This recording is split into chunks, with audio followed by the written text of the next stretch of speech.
What's up, people? My name is Jeffrey Kaminsky.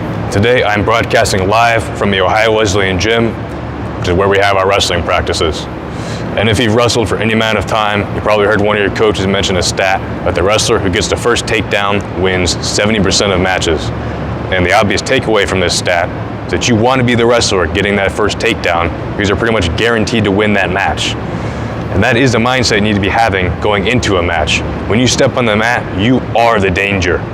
But you're not always going to get that first takedown. You might slip or get out of position, or the other guy just gets lucky on a shot. And that is when your mindset at that moment in time is going to determine the rest of the match for you.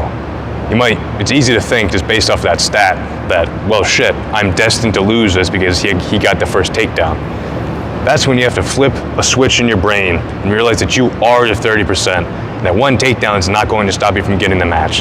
That guy just got lucky. He can't do that again. I'm going to get right back up, wrestle into my opponent, and score my takedowns. Now, you can think this all you want, but if you don't back up that mindset, it's just delusional. And the way that you're actually going to back that up is firstly, increasing your conditioning. That way, you can actually afford to come back from a point deficit and break your opponent throughout the course of a 6 or 7 minute match. The second way you're going to do it is by improving your bottom technique, making sure the referee's position is solid with your head up, good seals. You can actually break the guy's turns and get up without a problem. The third way is when you're in practice, that you are practicing getting up right away when you get taken down. Because you do not rise to the occasion, you fall to the level of your training, and what you do in practice is what's going to show up out on the competition mat. So when you get taken down and you're drilling, practice landing in good solid position and exploding right back up. It is absolutely demoralizing to work your butt off for a takedown and the guy just stands right back up like it didn't even phase him. You want to be like that to your opponent so you can break him. The last thing is to know when to bail on a takedown.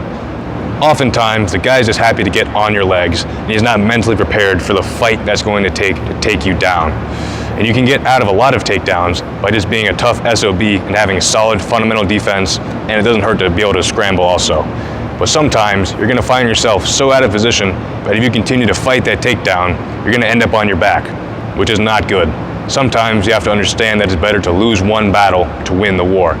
That means if you're in that position where you're about to get taken down to your back, don't keep fighting, know when to bail preemptively so you can land in a solid position and explode right back up and start wrestling back into your opponent. This is how you end up with the mindset that you don't lose matches, you just run out of time.